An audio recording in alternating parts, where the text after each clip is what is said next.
Welcome back to another episode of Rock Boys Football Roster Battle. Notre Dame, Texas A&M. Going to go through these teams' depth charts, kind of get a feel for how these two teams stack up against one another from a talent standpoint heading into week one. Dill, this is one of the matchups that you've had circled since the months of January. We got a best friend who's going to this game in College Station. I know he's fired up for it, extremely excited to get into this one. Not necessarily a prediction episode, more just looking at this team from a talent standpoint and seeing how these teams stack up against one another. Extremely excited to get into it. Before we do, and as always, just want to say thank you to you guys. Cannot thank y'all enough for all the support you guys have shown the boys as we've taken deep dives into all of these programs during the winter and spring months. It's been a blast for us. Can't thank y'all enough for the support. If you guys do enjoy the content, consider subscribing to the channel, but much more importantly, would love for you guys to let it fly in the comment section, whether you agree with us, whether you disagree, whether you're mixing it up with the opposing fan base. Let it fly in the comment section. That's the beauty about college football. Dill, let's start with the quarterback room, the most important position on the field. Riley Leonard, a guy that we really like coming from Duke first. I mean, guy in Connor Wigman, who the Texas A&M fans know I am all over heading into 2024. Riley Leonard, Connor Wigman, who you got here? I got Riley Leonard just this year, just because you saw what he did at Duke in terms of elevating a team that really didn't have business beating teams like Clemson and being into some of those games against Florida State. I just think you look at what he's done over the course of his career, and especially if you go back 2 years ago before he dealt with some injuries last year. I mean, that was a season I was looking like, man, this is a true NFL quarterback, can run the football really well. But at the end of the day, the big thing about him is you just feel really confident when he's your quarterback that he's going to get you a game or two once in the season. He just has that in him. And you said it best, a proven winner. Like, this is a guy that when you look at Riley Leonard, I mean, just knows how to get it done at that quarterback spot. And that's a trait at the quarterback position that, I mean, I really covet heading into a college football season. Wins and losses, that falls a lot on the quarterback play. Riley Leonard has shown that he can do it. Now, I'll caveat with this. You ask me in the month of November, my opinion might change because I think Connor Wigman is an absolute stud. I think Texas A&M needs better offensive line play. I think they need a little bit more consistency on offense. A healthy Connor Wigman throughout a whole season with a quality offensive line, I think can be one of the better quarterbacks in the SEC. But like you said, as we sit right now heading into 2024, it's hard not to go with Riley Leonard because you got a little bit more of a proof of concept heading into this one. So I'll go Riley Leonard as well. And a nice segue to look at the wide receiver position, where this is a touchy subject between Notre Dame fans. I've had a lot of discourse with Notre Dame fans about this wide receiver room. I got to give Marcus Freeman a ton of credit. Like, I think he really addressed this team's need at that wide receiver room in the transfer portal. Massive fan of Chris Mitchell. Dill, we're both massive fans of Bo Collins. How do you have this Notre Dame, Texas A&M wide receiver room stacking up? I got A&M now just because you kind of do feel like there's a little more proven like high-end talent. And you kind of look at what Notre Dame did last year. I mean, not having a single wideout go over 500 yards. I mean, again, the freshmen started to emerge. Faison played really well, I thought, and Mitchell Evans at the tight end spot. But you just look, they don't have that real premier guy, it feels like, at that wide receiver spot. And it is changing. I mean, they're starting to recruit at a higher level at that position, bringing guys like Cam Williams, and you feel like it's changing a little bit. But right now, you just look, I mean, A&M's got a handful of guys who you really feel like are kind of have that pro talent. And I don't know that you're totally sold, or at least I'm totally sold on Notre Dame's unit having that type of play. For one, I think this Notre Dame wide receiver room is going to be a lot better. Like, I think you have a lot of young talent that flashed in 2023. I think kind of takes that step in 2024.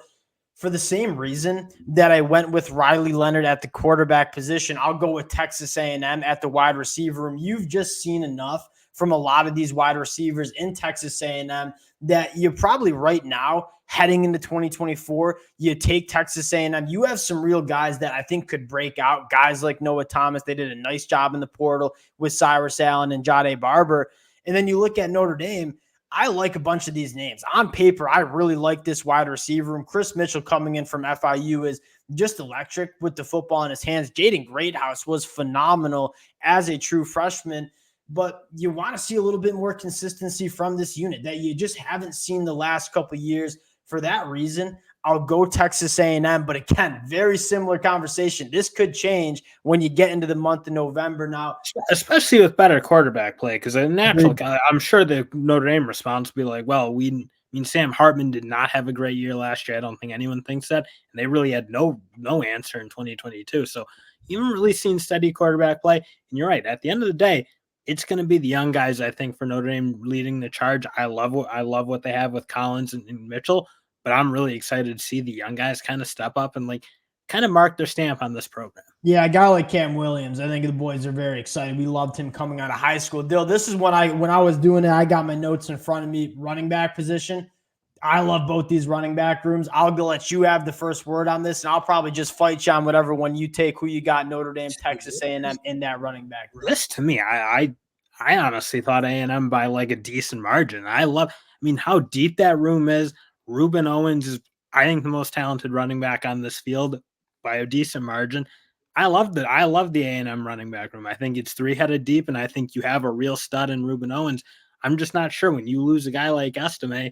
I mean, Jeremiah Love played good football for sure, but I mean, you don't know that you have that like real number one bell cow on this roster. I think Notre Dame is just about as deep as Texas A&M. Now, I'll say this. I'll probably lean Texas A&M as well. I'm a massive fan of Ruben Owens, Le'Veon Moss, and Amari Daniels. That is 3 starting caliber running backs for Texas A&M. It's hard not to go with them, especially with the upside you have with a guy like Ruben Owens, who might be one of the more electric running backs we see in 2024. But you can say the same thing for a couple of these guys. Really like Payne, really like Jeremiah Love Jeremiah Love coming out of high school.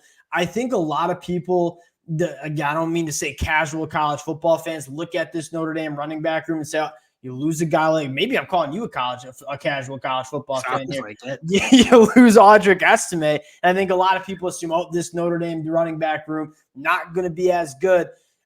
Audric was awesome, but I think this Notre Dame running back room has a lot of young talent. I'll lean Texas A&M as well, but I do like this Notre Dame running back room. Now, going to the offensive line, like I get Notre Dame loses 2 tackles to the NFL draft, but you have to go with Notre Dame right now. Until I see Texas A&M's offensive line improve, I'm confident it will. You bring in a nice strength and conditioning coach with Coach Moffitt, Adam Cushing, very, very proven offensive line coach.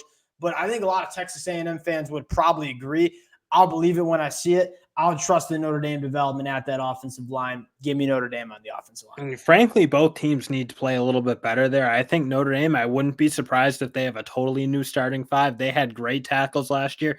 I don't think anyone for Notre Dame really thought that interior played particularly well. And I think those positions are frankly very much up for grabs. But you're right. At the end of the day, Notre Dame it still feels like they have that elite offensive line culture. Not a great year last year, but have recruited the position really well and have developed really well. So I think you like the idea of some of these young guys like Charles Jagouche coming in and playing really good football. You almost just trust it, right? Like some of those programs that you just like death taxes, solid offensive line play. That's kind of where I am with Notre Dame. And I think Texas A&M can have a quality offensive line, but I just have to see it. It's not necessarily death taxes, Texas A&M good offensive line play. Not quite there yet.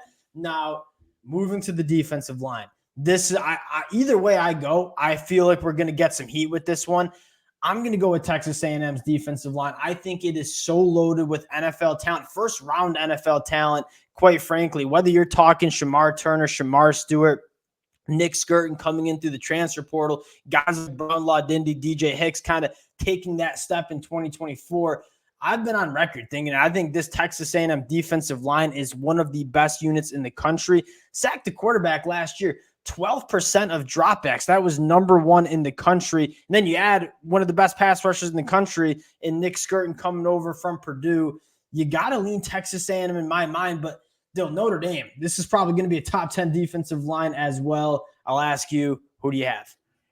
I think I'm going Notre Dame. I love that trio that they have, Oben, Cross, and Mills. I think that is an elite group. I think Howard Cross is criminally underrated. I was kind of going back watching some of these games to like re-prep this, and I felt like when I watched, because Howard Cross's name doesn't come up all the time when you watch, but then I was watching. I mean, this guy's in the backfield constantly, really good pass rusher, doesn't get moved around for a smaller guy, but really athletic and really disruptive.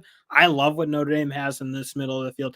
And frankly, I think you're like, again, we go to that kind of like just because they didn't play a ton last year, but I like what they have with Junior. I like what they have with Burnham. I mean, those guys, when they got their shot, especially Junior, I think he have a big year. I think they've done a really good job building up through that. And I just think the interior of that defensive line is going to be hammers, and they bring in RJ Oben to stir up that edge. And that's a really good D line there. It's 100% it is. And now I'll say this about Howard Cross. Stunned he didn't go to the NFL draft. I think he was going to be one of the top interior defensive linemen. You talk about some of the guys they have returning for Notre Dame. I don't know if there's a bigger guy returning than Howard Cross. Well, he's not a super trait guy. I mean, he doesn't like look the part necessarily. He doesn't like look physically like this guy who's going to go dominate, but he does. And I mean, that's all that matters at the end of the day. He's a really dominant. He's a warhorse in the middle. I love Howard Cross. All right, so we're split on the defensive line. I would love to hear your guys' opinions in the comment section on that one, because I kind of went back and forth there too, because I think you're looking at two of the better defensive lines in the country. Going to the linebacker room, and Dill, I'll go first on this one. I'm going to lean Notre Dame. Now, I think Torian York might be the best linebacker on the field, but outside of Torian York, I kind of have some questions, right? You get Scooby Williams from Florida, did not play very good football for Florida, but I think Jay Bateman trusts Scooby Williams. I think he brought him over for a reason. You get Alex Howard from Youngstown State. Torian York makes this linebacker room not a huge concern for me, but then I look at Notre Dame. Jack Kaiser, Jalen Snee, I think, takes a massive step going into year 3. And then, I mean, true freshman Kingston Viliamu-Asai, who I thought was one of, if not the best linebacker in the 2024 class, coming in as a true freshman. This dude is physically ready to play immediately at the college football level. Just a little bit more depth that I think Notre Dame has, so I'm going to give them the edge. But this one was kind of close because I really do like Torian York at Texas A&M. I agree with you on the depth. I just think Torian York is proven to be such a better linebacker than anyone else on this field in my mind. And again, it's hard to say because you don't know what Notre Dame has. They obviously have to replace a couple guys at that linebacker spot who played really good football. So it's not saying that the guys behind those two were bad by any stretch. But again, watching Jack Kaiser and versus Torian York, it feels like those are going to be the two staples, if you will, for those units. I mean, Torian York's just like, he's so good. I got to go with A&M just because I think he's truly going to be a really special linebacker, especially for a guy who didn't totally look physically the part at that point in his freshman year. I mean, if he gets more athletic, a little bit bigger, I mean, you're looking at a really dangerous middle linebacker. I agree. We broke down Torian York's film, and you look at it, it's like he doesn't look like he should be dominating at the SEC level. He came in as a low 3-star prospect, and quite frankly, probably for a reason. He's not dripping with traits like some of these other linebackers, but still between the years, like this dude's wired the right way, flies around the football field, always seems to be in the right spot at the right time. Massively impressive campaign as a true freshman. Going to the secondary, really interesting for Texas A&M. I mean, they pretty much completely overhauled this secondary. I think there's a good chance that every single starter for Texas A&M in the back end is a transfer. I think just from a pure number standpoint, this unit was not very good last year, and Mike Elko knew it, addressed it in the transfer portal, brought in a ton of names that we're very excited about. I think the question is, all right, how does all those transfers come in and mesh day one? That's probably your question. You look at Notre Dame, arguably one of the best cornerbacks in the country, and Benjamin Morrison. I'll let you have the first word here, and morally, because I'm not necessarily where I'll go yet. Who you got? I am very comfortable with Notre Dame heading into this year, and I know they got to replace some guys, but when you have that Benjamin Morrison type guy who, again, I'm with you, like we talk about Will Johnson, we really should be talking about Benjamin Morrison. I'm a Michigan guy, wherever the match is. I mean, when I watch Benjamin Morrison, I mean, that's a really athletic player, really did a great job on Marvin Harrison, never really saw him have any trouble with a single wideout in his college career. Yet, I mean, when you have that guy, you're a true shutdown. And frankly, I really like Xavier Watts too. So you got a little bit of returning production, but also a room now that's starting to become like what Notre Dame offensive line we kind of think of, like just a unit that you think's going to come out and play good football. That's why I'm going Notre Dame, just because Texas A&M, it's such a wild card right now. And we've seen teams try to rebuild through the portal and not have good secondaries despite having good talent. Like look at LSU and some of these other squads. I just don't think you have really any sense of what you're going to get from A&M. I think you have a pretty good sense your Notre Dame's not going to be a liability. So I'm going to go Notre Dame too. And I think my whole argument, like yours, is when you have a true like lockdown cornerback, it just makes your secondary so much easier to scheme up. Like if you do have some question marks, but you know you got a dog and a guy like Morrison, you feel pretty good. So I'll lean Notre Dame as well. But I will say I'm much higher on Texas A&M secondary than it sounds like you are for a couple of reasons. One, they added so many guys that have played good football during their college football careers. You made that LSU comment.